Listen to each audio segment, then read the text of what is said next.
ప్రభు బిడ్డలారా మనకు జ్ఞాపకం చేసినట్లయితే ఎలాంటి కాయలు కాస్తున్నాం, ఎలాంటి ఫలములు ఇచ్చేవారికి ఉన్నాం. మనం దేవునికి మంచి ఫలములుగా ఇచ్చేవారికి ఉన్నామా? ఫలములు అనగా మనం చూసినట్లయితే దేవుని వాక్యం తెలియజేస్తున్న మాట గలతీయులకు రాసిన పత్రిక మనం చూడగలుగుతాం. చూడండి, వాక్యం తెలియజేస్తున్న మాట మనం చూద్దాం. ఆ గలతీయులకు రాసిన పత్రిక ఒకసారి జ్ఞాపకం చేసుకుందాం. పరిశుద్ధ బైబిల్ గ్రంథము నుండి వాక్యం తెలియజేస్తున్న మాట 5వ అధ్యాయము 22వ వచనాన్ని మనం చదువుకుందాం. చూడండి, ఇక్కడ మాట్లాడుతున్న వాక్యం ఏం చెబుతుందంటే ఆ ఫలములు ఎలా ఉన్నాయంట, మంచి కాయలు కాసినాయి కానీ అవి కారు ద్రాక్షాలు అంటున్నాడు. అవి మనుషుడు తినటానికి వీలు లేనిగా ఉన్నాయి. అవి జబ్బు కాయలు, ఉపయోగపడనంటి కాయలుగా కాసినాయి. కానీ ఇక్కడ మనం చూస్తున్నాం ఏమంటే ఏ ఫలములు కావాలంటాడంటే దేవుడు మాట్లాడుతున్న మాట అపోస్తలుడైన పౌలు ద్వారా ఈ యొక్క ఫలముల గురించి మాట్లాడుతున్నట్టు వాటిగా చూద్దాం మాట. అయితే ప్రేమ, సంతోషము, సమాధానం, దీర్ఘశాంతము, దయాళత్వము, మంచితనం, విశ్వాసము, సాత్వికము, ఆశ నిగ్రహము, ఇట్టి వాటికి విరోధమైనది మరి ఏమీ లేదు. ప్రభు బిడలారా గమనించండి, ఏ ఫలములు కాస్తున్నామంటే ఆత్మ ఫలమేమనగా అంటే ఆత్మ ఫలము అనగా చూస్తే ప్రేమ అంటే లోకములో ఉన్న ఈ అనేకమైన ప్రేమలు ఉన్నాయి. ఈ ప్రేమల గురించి ఎన్నో పుస్తకాలు ఉన్నాయి. ఈ ప్రేమల గురించి ఎన్నో చరిత్రలు ఉన్నాయి. ఈ ప్రేమల గురించి చెబుతారు కానీ ఆ ప్రేమ కాదండి, అది దేవుని ప్రేమ. అది శాశ్వతమైన ప్రేమ దేవునిది. హల్లెలూయా, హల్లెలూయా. దేవుని ప్రేమ, ఆ దేవుని ప్రేమ ఎలాంటిదంటే అది దీర్ఘకాలము సహించేది ప్రేమ. అది ఇక్కడ అన్నాడు తెలుస్తున్నా రాయబడిన మాట మనం చూస్తున్న వాక్య భాగం ఏముంటుందంటే ఏమంటున్నాడు అని మనం ఆలోచిస్తున్నట్లయితే ఆత్మ ఫలం ఏమనగా ప్రేమ. ఈ ప్రేమ అనేది ఎక్కడుంది? ఈ లోకంలో ఉన్న అన్నిటికంటే ప్రేమ, ఎవరి ప్రేమ గొప్పది అంటే చెప్పండి, ఎవరి ప్రేమ గొప్పది? ఈ లోకంలో అన్నిటి ప్రేమ ఎన్నో ప్రేమలు ఉన్నాయి. ఒక రోజున టీచర్ గారు అన్నాడట, ప్రేమ గురించి, తల్లి ప్రేమ గురించి రాసిరండి అని చెప్పాడట. అక్కడున్న ఆ స్టూడెంట్ అందరు చెప్పినప్పుడు కొంతమంది ఎన్నో పుస్తకాలు రాశారు, ఎన్నెన్నో బుక్లు రాసి తీసుకొచ్చారు. కానీ ఒకడు మాత్రం 2 మాటలే రాసుకొచ్చాడు, ప్రేమయే అని రాసుకొచ్చాడట. రే బాబు ఏంటి, ఎందుకని రాయలేదు? ఈ 2 మాటలే రాసేవేంటి ఆయన అడిగితే ఆయన మాట్లాడిన మాట ఏంటంటే ఎంత ఆయన వర్ణించడానికి, ఆ తల్లి ప్రేమ వర్ణించడానికి నాకు చేతగాలేదన్నాడు. అంటే ప్రభు బిడ్డలారా, దేవుని ప్రేమ ఎంత గొప్పది! దేవుడు లోకమును ఎంతో ప్రేమిస్తున్నాడు. దేవుడు ఎన్నో విపత్తులను తప్పిస్తున్నాడు, ఎన్నో ఇరుకులను తప్పిస్తున్నాడు, ఎన్నో వ్యాధులను తప్పిస్తున్నాడు, ఎన్నో సమస్యలను విడిపిస్తున్నాడు, అనేక సమస్యల నుండి విడిపిస్తున్నట్టు ఆ దేవుని ప్రేమను మనుషుడు మర్చిపోయాడు. ఏం మర్చిపోయారంటే దేవుని ప్రేమ మర్చిపోయారండి. దేవుడి ప్రేమ మనుషుడికి తెలియదు. మనుషుడు అనుకుంటున్నాడు ఇది నా బలము, ఇది నేను అనుకుంటున్నాడు. లేఖలో ఉన్న మనలను దేవుడు ఎంత ప్రేమిస్తున్నాడంటే ప్రతి వారికి ఒక సమయం లేక గాలి ఆగిపోతే మనుషుడు బ్రతకలేడు. చెప్పండి ఏమిటండి? గాలి ఆగిపోతే బ్రతకలేడు. రెండోది, లేకపోతే వెలుగు లేకపోతే బ్రతకలేడు, నీరు లేకపోతే బ్రతకలేడు.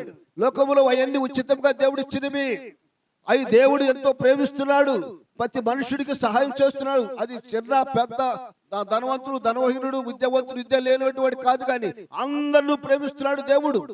ఆ దేవుని ప్రేమ ఎంత గొప్పదంటే ఆ ప్రేమ అందరూ ఎలాంటి ప్రేమ అంటే ఎవడు నశించిపోవటం ఆయనకి ఇష్టము కాక, ఎవడు నశించిపోవటానికి ఇష్టం లేదు.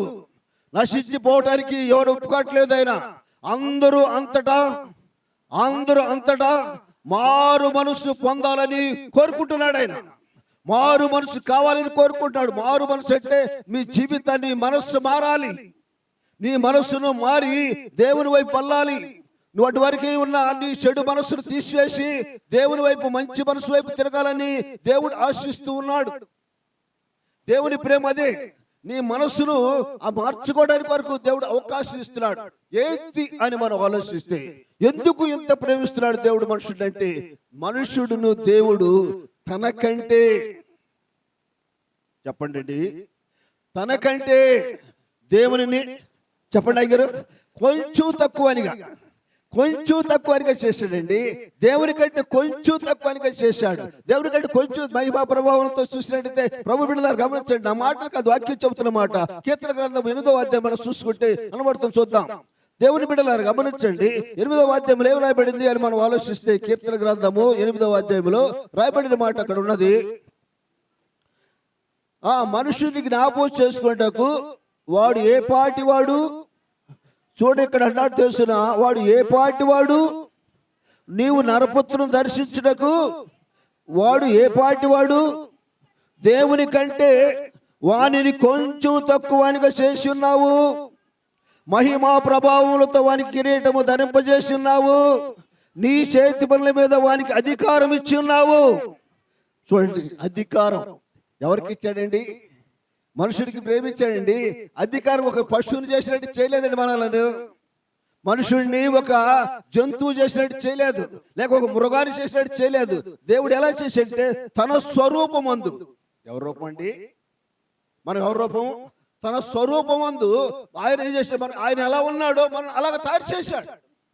చేసి ఏం చేశాడంటే ఆయన రావుని బిడ్డలారా గమనించండి, అతను ఎలాంటి వాడు అంటే ఆయన ఎంత ప్రేమిస్తున్నాడంటే దేవుని చేసి ఉన్నాడు, మహిమా ప్రభావానికి కిరీటము ధరింపజేస్తున్నావు, నీ చేతి పనులన్నిటి మీద నీ వారికి అధికారం ఇచ్చున్నాడు. అధికారం, ప్రభు బిడ్డ అధికారం కలిగినట్టు వాడు దేవుడు. ఆ అధికారాన్ని మనుషుడికి ఇచ్చాడు. ఈ భూమిని పరిపాలించాల్సింది ఎవడు అంటే మనుషుడు. మనుషులు లేని ప్రదేశము దాన్ని ఏమంటారంటే అరణ్యము లేక వెడారి, లేక దాన్ని ఏమంటామంటే అది ఏదో మనం గమనించలేము. ఎందుకంటే మనుషులు లేని దాంతో కూడా ఏమంటే అడిగా లేక ఎడారిగా మారిపోతుంది.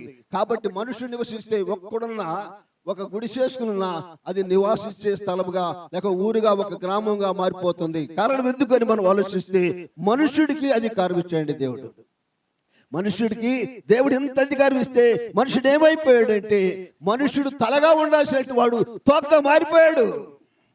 మనుషుడు దేవుడిచ్చిన దానిని మర్చిపోయి, దేవుడి ఇష్టాన్ని దాని వాగ్దానాన్ని మర్చిపోయి, తను చేసిన దేవుడి ఉద్దేశాన్ని మర్చిపోయాడు, తన మాటలు మర్చిపోయాడు, తన వాగ్దానాన్ని మర్చిపోయాడు, తన స్థితిని మర్చిపోయాడు. ఏమైపోయాడంటే ఒక స్త్రీకి లోనైపోయాడు అని చెప్పుకున్నప్పుడు దాకా మనం అంటే ఒక స్త్రీకి ఏమైపోయాడు? బానిస అయిపోయాడు. చూడండి, ఒక రాజు మరో జ్ఞానం చిన్న గడ్డం చేసుకుంటే మనకేం చెప్పండి, సౌరం చేసుకున్నప్పుడు ఒకవేళ చెక్క నక్కుబడ్డిది, ఎక్కడ నొప్పి లేక ఏదో తిరుగుతుంది. కానీ అంత తల జుట్టంతా తీసేస్తుంటే ఎంత మెలుకు లేకుండా పడుకున్నాడండి. ఎంత తల జుట్టంతా తీసేస్తుంటే ఏమాత్రం కూడా అతని జీవితం ఎలా ఉన్నదంటే ఏమాత్రం కూడా మెలుకు లేని వాడుకున్నాడు. ఎంత మగతలో ఉన్నాడు చూడండి. ప్రభు బిడ్డలారా, ఈరోజు మన జీవితాలలో మనం ఎలాంటి మగతలో ఉన్నాడు మనుషుడు అంటే దేవుడు ప్రేమిస్తున్నట్టు స్థితిని మర్చిపోతున్నాడు, దేవుని స్థితిని మర్చిపోతున్నాడు, దేవుడు తనకిచ్చిన అధికారాన్ని పోగొట్టుకున్నాడు. దేనికైపోయాడు అంటే మనుషుడు 6 అడుగుల మనిషి 3 అంగుళాల బీడికి బానిస అయిపోయాడండి. 6 అడుగుల మనిషి చిన్న సిగరెట్కి లేక చిన్న పనికిరాని వాటి కోసం బానిసలు అయిపోయి ఎన్ని రకాలుగా నష్టపోతున్నారు మనుషుడు. ఎన్ని రకాలుగా పాడే చేసుకున్నారు, తన జీవితాన్ని తన జీవితాలు పాడు చేసుకున్నారు. ప్రభు బిడ్డలారా, ఒక రోజున యవనస్తుడు పెడతాడు చూడండి, ఆ పెదొక్కలు తీసుకొచ్చి పెడతాడు. ఏంటో కొన్ని దినాలకు ఏమయ్యాడు అంటే తన పరిస్థితి ఏమైందంటే క్యాన్సర్ వచ్చింది, నోటి క్యాన్సర్. ప్రభు బిడ్డ ఆ దిక్కులేని స్థితిలో తన బిడ్డల మధ్య నిడిచిపెట్టి వెళ్ళిపోయాడండి. భార్య నిడిచిపెట్టి వెళ్ళిపోయాడు అతను. తన జీవితంలో ఎందుకని మాట్లాడుతుంటే బానిస అయ్యాడు. దేనికి? మొత్తుకు బానిస అయిపోయాడు, లోక వైపు బానిస అయిపోయినాడు. కనుక ప్రభు బిడ్డలారా గమనించండి, దేవుడు ఒక మంచి అధికారిగా మనుషుడు తయారు చేస్తే, ఒక అధికారిగా దేవుడు ఉంచితే ఆ అధికారి అనేటి మనుషుడు ఏమైపోయాడంటే బానిస అయిపోయినాడు. దేనికి బానిస అయిపోయాడంటే ప్రతి దానికి బానిస అయిపోయాడు. దేవుడు ఏం చేస్తున్నాడు అంటే దేవుడును ప్రతి మనుషుడిని గొప్పవానిగా చేయాలని కోరుకుంటున్నాడు. ప్రతి వారు కూడా రక్షించిపోకుండా అందరూ కూడా రక్షించబడాలని కోరుకుంటున్నాడు. ఆయన అందరి కోసము వెలుగును ప్రకాశింపజేస్తున్నాడు, అందరికీ ప్రకటన చేస్తున్నాడు, అందరూ కూడా ఒక నీతి ఫలములతో నింపాలని కోరుకుంటున్నాడు. కానీ మనుషుడు ఏమైపోయాడంటే ప్రియ బిడ్డలారా, ఏమైపోయాడంటే మనిషి జీవితము అన్నిటిని వేలాల్సినట్టు వాడు అన్నిటికీ దాసుడైపోయాడు, ప్రతి దానికి దాసుడైపోయాడు. ఈ దాసుడైనటువంటి వారిని విడిపించిన కొరకు యేసు ప్రభు ఈ భూలోకానికి మనుషుల అవతారంతో లేక మనుషుడిగా భూమి మీదకి రావాల్సి వచ్చింది. ఆ మనుషుడిగా ఈ లోకంలోకి వచ్చి మనం ఏం చేశాడంటే అనేక సార్లు ఈ రోజు వరకు కూడా ఎంతో మందిని దర్శిస్తూనే ఉన్నాడు. ఈ రోజు వరకు కూడా తన కళల ద్వారా మాట్లాడుతూనే ఉన్నాడు. ఎన్నో సార్లు మనతో ఆ దర్శనం ద్వారా, కళల ద్వారా, స్వరము ద్వారా మాట్లాడుతూ అనేక మందిని తన వైపు మళ్ళించుకుంటూనే ఉన్నాడు.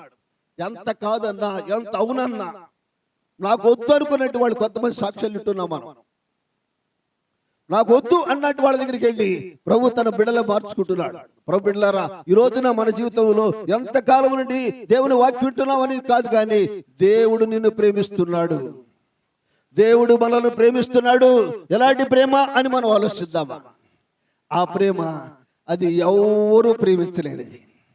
చెప్పండి, అది ఎవరు ప్రేమించలేనిది. ఆ ప్రేమ ఎలాంటిదంటే ఆ మత్తులో పడి తన జీవితాన్ని పాడు చేసి ప్రేమ అని చెప్పి మోసం చేసి తన జీవితాన్ని అమ్మేసుకుని తనకున్న డబ్బు కొరకు ఇది ఏం చేసిందండి? చెప్పండి, ఏం చేసింది? తను అమ్మేసుకుందండి. తన జీవితాన్ని అమ్మేసేసుకుంది, పాడు చేసేసింది. ప్రభు బిడ్డలారా, ఈ రోజున ప్రేమ అనేది అలాంటిది, కానీ దేవుని ప్రేమ అలాంటిది కాదండి. ఆయన అన్నట్టు తెలిసిన శాశ్వతమైన ప్రేమతో నేను నిన్ను ప్రేమించుస్తున్నాను. దేవుని ప్రేమ శాశ్వతమైనది. ఈ లోక ప్రేమ అంతా కూడా, ఏ లోకంలో ఉన్న ప్రేమ అంతా కూడా, ఈ లోకంలో ఉన్న ప్రేమ అంతా కూడా కేవలం అది ఏం చేస్తున్నట్టే మనుషుడిని ఆకర్షిస్తూ ఉన్నది, మనుషుడిని మోసగిస్తూ ఉన్నది, మనుషుని పెడదారి పట్టిస్తుంది, దేవుని యొద్ద నుండి దూరం చేస్తుంది. అది ఏం చేస్తుందంటే దేవుని యొద్ద నుండి బయటకు తీసుకెళ్లిపోతుంది. అందుకని దేవుడు అంటున్నాడు, ఆత్మ ఫలం అనగా ప్రేమ. ఏ ఫలం కావాలి? ప్రేమ కావాలి. ఏ ప్రేమ అంటే దేవుని ప్రేమించే వారిగా మనం ఉన్నాం. దేవుని ప్రేమిస్తే దేవుడు నిన్ను ప్రేమిస్తే, దేవుడు నువ్వు ఆయన ప్రేమిస్తే ఏమున్నదో చదువుకుందాం. వాక్య భాగం తెలియజేస్తున్నాడు. సామెతల గ్రంథము 8వ అధ్యాయము, సామెతల గ్రంథము 8వ అధ్యాయము ఒకసారి జ్ఞాపకం చేసుకుందాం. దేవుని బిడ్డలారా గమనించండి. దేవుని యొక్క వాక్యం తెలియజేస్తున్న మాట 17వ వచనాన్ని చదువుదాం. 8వ అధ్యాయము చూడండి, ఇక్కడ అన్నాడమ్మా, చదురా తల్లి. నన్ను ప్రేమించు వారిని నేను ప్రేమించుస్తున్నాను, నన్ను జాగ్రత్తగా ఎదుగువారు నన్ను కనుగొందురు. ఐశ్వర్యమును ఘనతలను స్థిరమైన కలిమియు నీతియు నా యొద్ద ఉన్నవి. మేలిమి బంగారము కంటేను అపరంజి కంటేను నా వల్ల కలుగు ఫలం మంచిది. ప్రశస్తమైన వెండి కంటేను నా వల్ల కలుగొచ్చుబడి తొండది. నీతి మార్గములందును న్యాయ మార్గములందును నేను నడుస్తున్నాను. నన్ను ప్రేమించు వారిని ఆస్తికర్తలుగా చేస్తానంటున్నాడు. దేవుని బిడ్డలారా గమనించండి. తను ప్రేమించు వారిని అంటే ఏం చేస్తాడంట? ఆస్తికర్తలుగా చేస్తాడండి. ఆస్తికర్తలుగా దేవుడు ఒక ఉన్నతమైన దేవుని ప్రేమించే వారిగా మనం ఉన్నామా? లేదు. దేవుని ప్రేమించమని మనం వాళ్ళకి లేదండి. నేను ఆయన ప్రేమించలేదు, ఆయన నన్ను ప్రేమించాడు. ఆయన నన్ను ప్రేమించి ఆ చీకటిలో నుండి వెలుగులో తీసుకొచ్చాడు. ఆ వెలుగులోకి తీసుకొచ్చిన ఆ దేవుని ఎమ్మడిస్తున్నాడు అంతే. కానీ నేను ప్రేమించలేదు. ఈ లోకంలో మనుషులను కూడా దేవుడు ఏమంటాడంటే, మనుషుడు దేవుడు ప్రేమిస్తున్నాడు అంటే ఎంతవరకు ప్రేమిస్తాడంటే అన్ని సౌఖ్యం ఉన్నప్పుడు, అన్ని బాగున్నప్పుడు ప్రేమిస్తావు. ఏదన్నా తక్కువైతే ఏం చేస్తా చెప్పండి? ఎన్నో రకాలుగా చూశాను నేను. కొంతమంది స్వస్థత పొందినట్టు వాళ్ళు చూశాను, కిడ్నీ రాళ్ళు పడిపోయి పరిస్థితిలో బాగుపడ్డ వాళ్ళు చూశాను, మంచం మీద తీసుకొచ్చి మంచంలో పెట్టి ప్రార్థన చేసినట్టు వాళ్ళు బాగుపడ్డారు. కానీ వాళ్ళు తర్వాత ఎలా ఉన్నారు అని మనం ఆలోచిస్తే వాళ్ళు దేవుని ప్రేమిస్తున్నారా? లేదండి. వాళ్ళు ఏం ప్రేమిస్తున్నారంటే లోకాన్ని ప్రేమిస్తుంది. స్వస్థత కాదు, దేవుని రక్షణ కావాలి మనుషుడికి. ఆ రక్షణ అనేది ఎవరైతే రక్షించబడతారో ఆ రక్షణ పొందిన ప్రతి ఒక్కరు కూడా నిత్య రాజ్యంలో ఉంటాడు. ఆ నిత్య రాజ్యంలో ఉండడం కొరకే దేవుడు ప్రేమించువాడు అంటాడు. ఇక్కడ నన్ను ప్రేమించువాడిని నేను ప్రేమించుస్తున్నాను అంటున్నాడు. దేవుని బిడ్డలారా, దేవుడు ప్రేమించువారిగా మనం ఉన్నామా? లేదండి. మనం ఆయన ప్రేమిస్తున్నామని అంటే ఎంతవరకు ప్రేమిస్తాం చెప్పండి? ఎంతవరకు ప్రేమిస్తున్నాం అని మనం ఆలోచిస్తే బిడ్డ అంటదంట తల్లిని, అమ్మా నేనెంత నేను ప్రేమిస్తున్నా తెలుసా అన్నదంట. సరే, నా తల్లి నాది అంత చివరి సమయంలో నన్ను బాగా చూసుకుంటావు, అందుకని తన జీవితం అంతా తను ఉన్నదంతా ఆస్తి అంతా ఏం చేసిందంటే ఆ తల్లి పేరు రాసేసి ఆ బిడ్డ పేరు రాసేసుకుంది, శుభ్రంగా ఇచ్చేసింది. అమ్మా నీకంటే ఇక నాకు ఎవరున్నారమ్మా, నీవే కదా నాకు అనుకుంది. తర్వాత ఏమైంది అని మనం ఆలోచిస్తే, ఆమెకు జీవితం అంతా రాసేసుకున్న తర్వాత, ఆస్తి అంతా పోయిన తర్వాత ఆమె తీసుకొచ్చి రోడ్డు మీద విడిచిపెట్టేసిందండి, బజార్లో విడిచిపెట్టేసిందండి ఆ తల్లిని. ఎందుకు తల్లి అలా చేసిందని మనం ఆలోచిస్తే, ఆ తల్లి ఆ బిడ్డను నమ్మింది. దేవుడు కూడా మనల్ని నమ్మాడు, దేవుడు మనల్ని రక్షించాడు. దేవుని రక్షించబడిన మనము నమ్మకంగా ఉన్నామా, లేకపోతే యథార్థ హృదయంతోన్నామా, లేక లోక సంబంధమైన వాటిని ప్రేమిస్తున్నట్టు వారికి ఉన్నామా? జ్ఞాపకం చేసుకోవాల్సినట్టు వారమైన ఆ తల్లి ఆ బిడ్డ ఆస్తిని ప్రేమించింది, తల్లిని బజారు విడిచింది. ఈ రోజున దేవుని బిడ్డలారా, ఈ రోజున దేవునితో నడుస్తున్నట్టు, దేవునితో నడుస్తూ, దేవుని ప్రేమిస్తూ, దేవునితో జీవిస్తున్నట్టు వ్యక్తిగా ఉన్నాడు ఇస్కరియోతు యోధ. ఇస్కరియోతు యోధ దేవుని ప్రేమిస్తున్నాడు, కానీ చివరికి ఏమైపోయాడంటే, ఏం ప్రేమించాడండి? అయ్యా ఆ డబ్బుని ప్రేమించాడండి. అమ్మా ఆ డబ్బుని ప్రేమించాడు అతను. ఆ డబ్బుని ప్రేమించి ఏం చేశాడంటే, ఏ సైన్ ఏం చేశాడు చెప్పండి? అమ్మేసుకున్నాడు. ఎందుకు అమ్మేసుకున్నాడు అతను అని మనం ఆలోచిస్తే, తనకు కావాల్సింది డబ్బు. ఈ లోకంలో ఉన్న మనము, దేవుని సన్నిధిలో ఉన్న మన జీవితాలలో కూడా మనం ఎలాంటి వారికి ఉన్నాం? మనం ఎలాంటి వారు? అమ్ముకున్నామా, లేక కొనుక్కునే వారికి ఉన్నామా, దాచుకునే వారికి ఉన్నామా, ప్రభు నెమ్మడించే వారికి ఉన్నామా? జ్ఞాపకం చేసుకోవాల్సినట్టు వారమేనా? అందుకే ఈ వాక్యం ఏం చెబుతుందంటే, ప్రేమ మొదటి ఏంటండి? ఫలము ఏంటంటే ప్రేమ. రెండోది సంతోషము. ప్రభు బిడ్డలారా గమనించండి, ఈ రోజున మన జీవితంలో సంతోషం ఉన్నదా? లోకంలో మనందరం సంతోషంగా ఉండాలి అంటే మనందరం కూడా దేవుని యొక్క వాక్యమే చెబుతుంది అని మనం ఆలోచిస్తే, ఈ లోకములో ఎక్కడ సంతోషము, సమాధానం లేదు. ఈ లోకంలో ఎక్కడ చూసినా ఆనందము, ఆశ్వాదము లేవు. ఈ లోకములో ఎక్కడుంది అంటే, ఎక్కడ చూసినా మోసముతో నిండిపోయింది. దీనిని మార్చుట కొరకే యేసు ప్రభు ఈ లోకాలకు వచ్చాడు. యేసు ప్రభు ఈ ప్రతి మనుష్యుడిని వెలిగించాలని వచ్చాడు. ఎవరి దగ్గర ఇక్కడికి వచ్చాడు అని మనం ఆలోచిస్తాం. ఎవరి దగ్గరికి వచ్చాడు అని మనం ఆలోచిస్తే, ఇక రోజున దైవజనుడైనటువంటి జాషువా గారిని పిలిచాడు. ఎక్కడి నుండి పిలిచాడు? తన ఊరిలో, తన జీవితంలో ఉన్నప్పుడు పిలుచుకుని దేవుడు ఈ అవినిగడ్డ ప్రాంతానికి తీసుకొచ్చాడు. ప్రభు బిడ్డలారా, ఈ రోజు మనల్ని పిలుస్తున్నాడు. ఎలాంటి ప్రీతిలో పిలిచాడు అని మనం ఆలోచిస్తే, పేతురు రాసిన పత్రిక ఒక వాక్యాన్ని మనం చదువుకుందాం. చూడండి ఏం చెప్తుందంటే, పేతురు రాసిన పత్రికలో రాయబడిన మాట మనం చూస్తున్నట్టయితే ఏమన్నాడంటే, వాక్య భాగం తెలియజేస్తున్నట్టు మాట. మొదటి పత్రిక 2వ అధ్యాయము 9వ వచనం. ప్రభు బిడ్డ గమనించండి, ఈరోజు మనమందరం కూడా ఉన్నాం. చదువుతారా? పేతురు రాసిన పత్రిక 2వ అధ్యాయము 9వ వచనం. అయితే మీరు, చూడండి రాయబడ్డ మాట అండి, చీకటిలో నుండి, ప్రభు బిడ్డలారా గమనించండి, చీకటి అనగా పాపపు క్రియలతో, మోసముతో, అబద్ధముతో చెడిపోయిన స్థితిలో జీవిస్తుండగా ఏమంట, అంటే చీకటిలో నుండి ఆశ్చర్యకరమైన తన వెలుగులోనికి మిమ్మును పిలిచిన వాని గుణాతిశయములను ప్రసారము చే నిమిత్తము ఏర్పరచబడిన వంశమును, రాజులైన యాజక సమూహమును, పరిశుద్ధ జనమును, దేవుని సొత్తైన ప్రజలునై ఉన్నారు అంటున్నాడు. ప్రభు బిడ్డలారా, దేవుని సొత్తైన ప్రజలుగా ఉన్నారు అంటున్నాడు. ప్రజలుగా మనం చేసుకుంటా పిలిచాడు. ఆయన పిలిచిన పిలుపు ఎలాంటిదంటే, చీకట్లో నుండి పిలిచాడు. చీకట్లో ఉన్న మనలను తన ప్రలింప చేయాలని, ఆయనలో ఉన్న ఆనందాన్ని మనకి ఇవ్వాలని, ఆశ్వాదం, సమాధానం ఇవ్వాలని పిలిచాడు. పిలిచిన ఆ దేవుడు ఎలాంటి వాడికి ఉన్నాడంటే, ఏం చేశాడంటే, అతన్ని మనం ఆలోచిస్తే అతను అంటున్నాడు, ఏమన్నాడంటే, తన వెలుగులోనికి మిమ్ములను పిలిచిన వాని గుణాతిశయములను. ప్రభు బిడ్డలారా, ఆయన గుణము ఎలాంటిదంటే ప్రేమమూర్తి. ఆయన ఎప్పుడు ప్రేమిస్తూనే ఉన్నాడు. ఆయన దేవుడు లోకమును ఎంతో ప్రేమిస్తున్నాడు. ఈ రోజు వరకు అందరూ ప్రేమిస్తున్నాడు. ఆయన నన్ను ప్రేమిస్తున్నాడు. ఆ ప్రేమను ఒకవేళ సులువుగా చేసుకుని, లేక వ్యతిరేకించుకుని, లేక ఆ ప్రేమను తక్కువగా ఎంచుకుని దేవునికి దూరస్తుడిగా ఎంచుకుంటానేమో తెలియదు. కానీ లోకాన్ని సేవించిన, ఒకసారి మనం చూసాం, లోకాన్ని స్నేహించిన, శరీరాన్ని ప్రేమించిన ఏమైపోయాడంటే చివరికి ఏమైపోయాడు? భ్రష్టుడైపోయినట్టుగా మనం చూసాం. తన జీవితంలో భ్రష్టుడైపోయాడు. కారణం ఏంటంటే అతని జీవితము పాడైపోవటానికి కారణం ఏంటంటే తనను శరీరసారిగా మారాడు. ఒకసారి ఆత్మానుసారంగా ప్రారంభించిన వాడు ఉన్నాడు. తర్వాత ఏమైపోయాడంటే అతను శరీర సంబంధిగా మారిపోయాడు.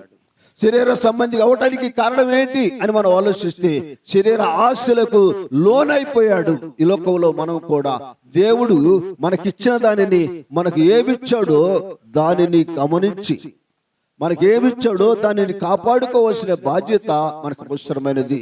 అందుకనే రక్షించబడటం సులువే, రక్షణ పొందటం మంచిదే, కానీ నేను అంటాను దీనిని కాపాడుకునటము కష్టము. ఇప్పుడు వరకు కాపాడుకోవాలి అమ్మా? అంతవరకు, చివరి వరకు రక్షణ కాపాడుకోవాలి. ఎవరైతే, ఏ మనుషుడైతే ఆ రక్షణను కాపాడుకుంటాడో, ఆ రక్షణను ఎవరైతే కాపాడుకోగలుగుతాడో, ఆ రక్షణ కాపాడుకున్న వాడే ప్రభుత్వం ఉంటాడు. చివరి సమయంలో ఎవరుకున్నాడు? ఒక రోజు ఆత్మానుసారం ప్రారంభించబడిన వాడే, ఆత్మానుసారంగా అద్భుతాలు చేసిన వాడే, ఆత్మానుసారంగా దేవుని సన్నిధిలో ప్రార్థన చేసినప్పుడు స్వేచ్ఛగా ఏవచ్చినాయి? నీళ్ళు వచ్చినాయి. అతను చేసి అంటే ఒక పచ్చి ఎముక తీసుకుని ఏం చేశాడు చెప్పండి? ఒక దవడ ఎముకతో 1000 మందిని చంపాడని చెప్పిన్నాం, మంచిది. కానీ దేవుని ఆత్మ కలిగిన వాడు ఏమైపోయాడంటే శరీర సంబంధిగా మారాడు. ఈ లోకంలో శరీరము అనేది మనుషుడు వెంటాడుతుంది. శరీరం అనేది మనుషుడు ఏం చేస్తుంటే దేవుని నుండి దూరము చేస్తుంది. శరీరం మనుషుడు చేస్తుంటే మోసం చేస్తుంది. మనుషుల్లో పుట్టింది ఏంటి? ఆశనట్టే ఏమి తిందమా చెప్పండి? ఆశలేంటి? ఏమి తిందమా, ఏమి తాగుదమా, ఏమి ధరించుకుందామా అని మాత్రమే ఉన్నాం. ప్రభువులారా, మనుషుడికి ఉన్నది ఈ శరీర సంబంధమైన వాటినే ఆశిస్తున్నాడు. కానీ తర్వాత నీ ఆత్మ ఎక్కడికి వెళుతుంది, నా ఆత్మ సరిపోతే నేను ఎక్కడికి వెళ్తాను అని ఆలోచించే వాళ్ళు ఎవరైనా ఉన్నారా? ఆత్మ గురించి ఎవరైనా ఆలోచిస్తున్నారా అంటే ఎవడు ఆలోచించట్లా. ఎవరు ఆలోచిస్తున్నారంటే ఈ లోకములో ప్రభువులారా దాని గురించి పట్టించులవాడు అర్థం కావట్లా. ఎవరున్నారు అంటే ఈ లోకమే శాశ్వతం అనుకుంటున్నాడు, ఈ పదవులే మనకు ఉంటుంది అనుకుంటున్నాడు, లేక మన ఆస్తి, మన పొలము, మనకు కలిగినవి అన్నీ ఉంటాయి అనుకుంటున్నావు. కానీ నీతో ఉండేది ఒక్కటి మాత్రమే, దేవుని వెళతా. చివరికి మనం వెళ్ళేటప్పుడు మనం వెళ్ళే చివరికి వెళ్ళేటప్పుడు తీసుకెళ్ళేది ఏదైనా మనతో చూద్దా అంటే, నా సహోదరి సహోదరుడా, మనం వెళుతున్నప్పుడు ఏదైనా తీసుకెళ్తామంటే, మనకు భక్తుడైనట్టు ఏమన్నాడు? నేను దిగంబరిగానే వచ్చాను తల్లి కడుపము నుండి. ఏమన్నాడండి? తర్వాత నేను దిగంబరిగానే వెళ్ళిపోతానంటున్నాడు.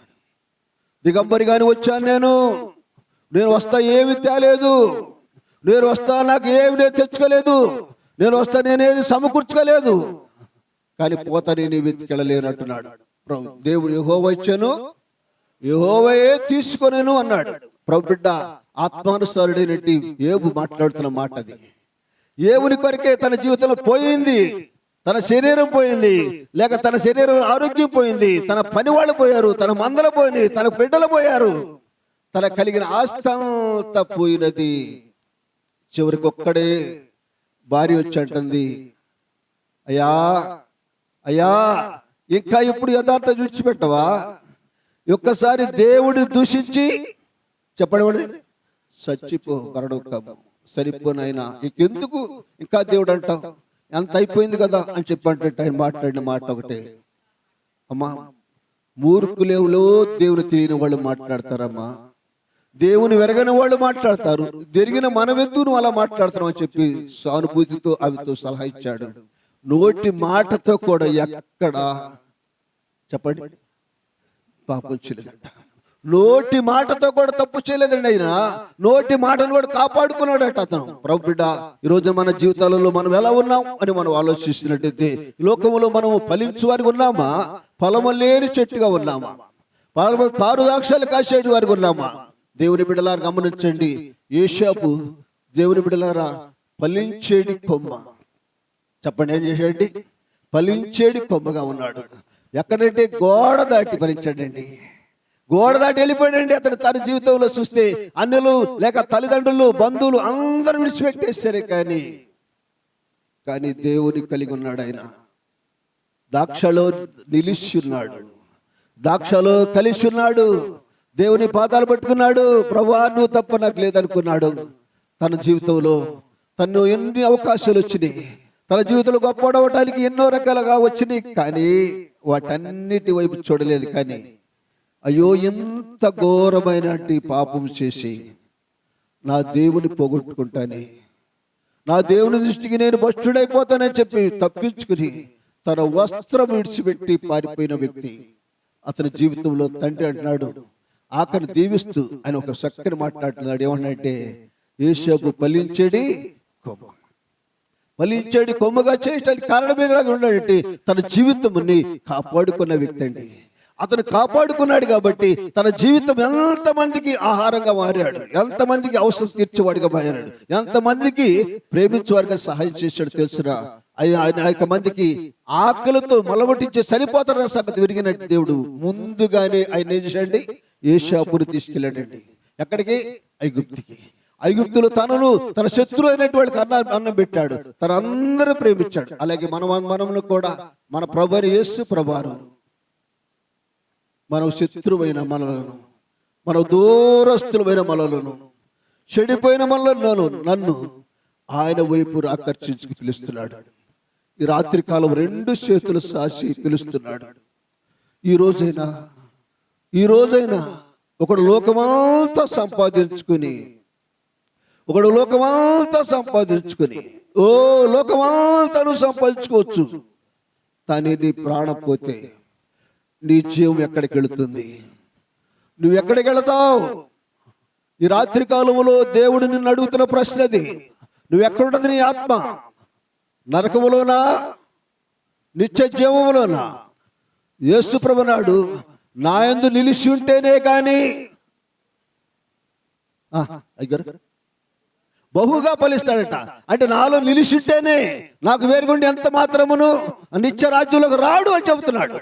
నేనే మార్గమును సత్యము జీవమునై ఉన్నాను కాబట్టి ఆ జీవంలో ప్రవేశించాలంటే నేనే అంటున్నాడు.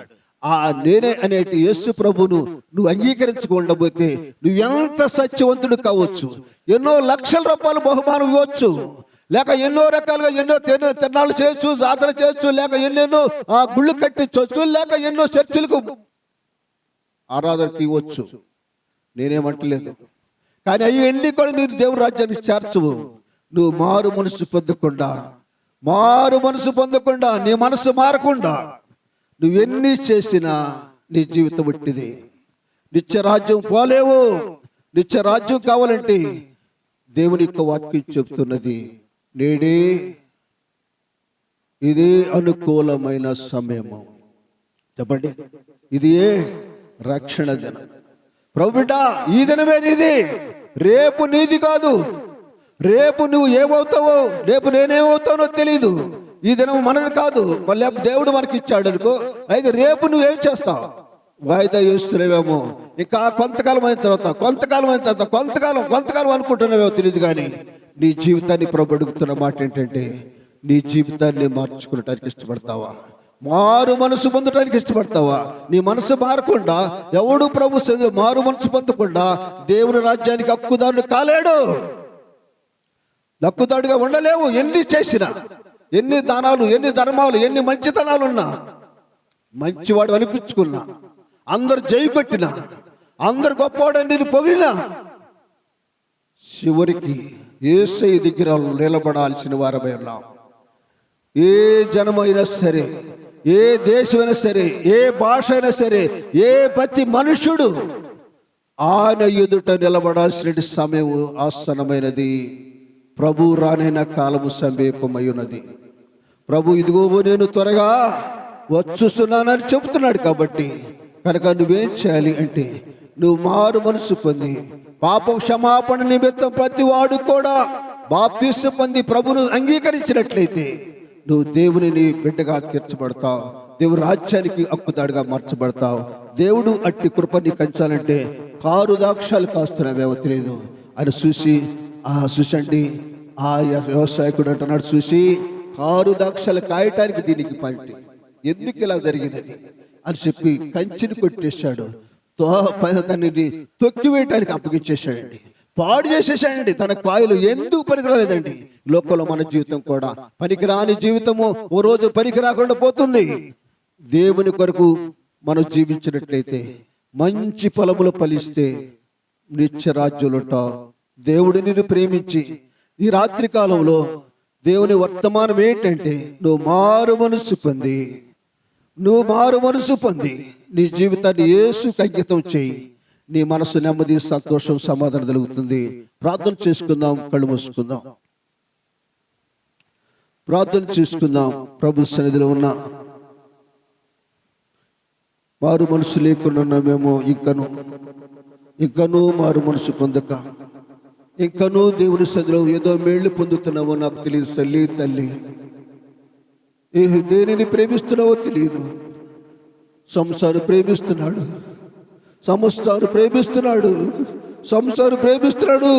అమ్మా నువ్వు లేకుండా బ్రతకలేదే తల్లి అనుకున్నాడు. తమ పాదాలు కడబడి ఉన్నాడు, కళ్ళు మూసుకున్నాడు. తన జీవితం ఏం అర్థం కాలేదు. కానీ తన ఉన్న వెంట్రుకలన్నీ, తన నాజూరు చేయబడిన వెంట్రుకలు తీసివేయబడితో అర్థం కాలేదు. తన దేవుడు విడిచిన సంగతి మర్చిపోయాడు. దేవుడు తనను విడిచిపోయిన సంగతి మర్చిపోయి యథాప్రకారం ఉన్నానని విదిరించుకున్నాడు. కానీ పోగొట్టుకున్నాడు. ఏడుస్తున్నాడు. అయ్యో నీ కేకలేస్తున్నాడు. అయ్యో నీ అవకాశాన్ని కోల్పోయానని ఏడ్చాడు. రొమ్ము కొట్టుకుంటున్నాడు. అయ్యో ఇది వచ్చి ఫిలిస్తీన్లు పట్టుకెళ్ళిపోతున్నారు, వీడ్చుకెళ్ళిపోతున్నారు. తన పాపం తను బాధిస్తుంది. తన కళ్ళు 2 తోడివేశారు. పరిస్థితి ఎంత భయంకరమైన జీవితం చూసావా? ఈ రోజున దేవుడిని ప్రేమిస్తుండగానే వాటి అవకాశం రాకమనిపే నువ్వు మారు మనసు పొందితే, ఒకసారి నీ జీవితాన్ని మార్చుకుంటే, నీ జీవితాన్ని ప్రభు వైపు మళ్ళించినట్లయితే నిత్య రాజ్యములో యుగాలుండి సంతోషించే రాజ్యంలో ఉండబోతున్నావు. అట్టి రాజ్యంలో నువ్వు ఉండాలంటే నీ జీవితాన్ని ప్రభుకి అంకితం చేయి. ప్రార్థన చేసుకుందాం, చిన్న ప్రార్థన చేసుకుందాం. ప్రభా, నీ పాదములకు వందనాలు చెల్లిస్తున్నాం. నీ ప్రత్యేక సన్నిధితోడి గురించి నడిపించావు నాయనా. మంచి ఫలములు ఫలించాల్సిన ప్రభా నాయన, 6 ద్రాక్షలు కాసిందటయ్యా, 6 ద్రాక్షలు ప్రభా. లోకములో తండ్రి మేము ప్రభా పనికిరాని ఫలములు ఫలిస్తూ, పనికిరాని ఫలములతో నిండిపోయి నాయన నిన్ను పోగొట్టుకుని జీవితాన్ని పాటు చేసుకుని వద్దయ్యా. నీ బిడ్డలు మీరు రక్షించి కాపాడండి. బిడ్డల చుట్టూ నీ కంచి ఉంచండి నాయన. నీ కొరకు బహుగా ఫలించే వరకు సిద్ధపరచండి. అయినా మీరు మాట్లాడిన మాట కొరకు వందనాలు చెల్లిస్తున్నాం. మీరు నా యందును మీ యందు నా మాటలు నిలిచిన బిడల మీరు బహుగా ఫలిస్తారని తెలియచేసావు ప్రభా. అయ్యా అడిగినంత ఇస్తానని చెప్పావు ప్రభా. నీ కార్యము జరిగించి మీరు మహింపరచుకోమని ప్రార్థిస్తున్నావు. నీ దాసుడును ప్రభా ఇంతవరకు నువ్వు కాశీ కాపాడావు. ఈ దాసుడి కుటుంబమును ఎన్ని రకాల అవసరాలు అంచెలంచెలుగా నువ్వు కాపాడు. ఎన్ని రకాల ఉపద్రవములు, ఎన్ని లేములు, సమస్యలు, పోరాటంలో ఈ సాగుకు నిలబెట్టుకుని ఇప్పుడు వరకు నేను ఈ సేవను జయకరంగా జరిగిస్తున్నావు. నీ స్తోత్రము. ఈ ప్రాంత ప్రజలందరూ తండ్రి నీ వెలుగు చూడటకు, ఆ నిత్య రాజ్యంలో చేర్చబడ్డకు ఈ ప్రాంతం ఒక్కొక్క కుటుంబాన్ని మీరు రక్షించమని ప్రార్థిస్తున్నాం. ఏ ఒక్క మనుషుని బట్టి ఇచ్చిపెట్టకూడదని మేము ప్రార్థిస్తున్నాం తండ్రి. అందరూ అంతటా మారు మనసు పొందాలని కోరుకుంటున్నాం నాయనా. అయా బిడ్డలందరూ మార్చండి, ఆ నరకాన్ని నుండి తప్పించండి. ఒక్కొక్కరు ప్రభు నీలో నిలిచి ఫలించు వరకు సిద్ధం చేసి కాపాడు బలపరచమని, మీ దాసుడికను అత్యధికంగా వాడుకోమని మా ముందు మాట్లాడి దైవసేనలు బలపరచండి నాయన. వారి సేవలో ఫలించినట్లు అనేక మంది దేవునిగా మార్చమని ప్రార్థిస్తూ ధర్నా కూడికలలో తండ్రి ఆయన ఈ దినము నుండి ప్రభా ఇంకా మా తండ్రి 3 కూడికలోనే ఆ కూటములలో ప్రభను తోడుగుండి జయకరంగా ఆశీర్వాదకరంగా చేసి రావాల్సిన చావుకులను వచ్చిన బిడ్డలను మీరు బలపరిచి ఇక శ్వాస అనేక మందికి వచ్చి మేల్పొందుటకు సహాయం చేసి కాపాడి భద్రపరచమని ఇద్దరు కూటమును జయకరంగా జరిగించుకున్నందుకు స్తుతించి ప్రార్థిస్తూ యేసు నామములో ప్రార్థించి వేడుకుంటున్నాము తండ్రి. ఆమేన్.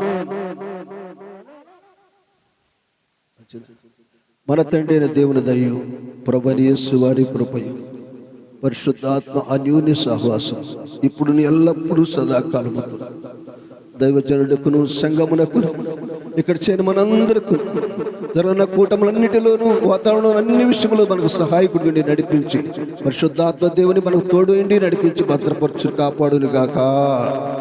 ఆమేన్. ఆమేన్. హల్లెలూయా, హల్లెలూయా. అందరికి వందనాలు.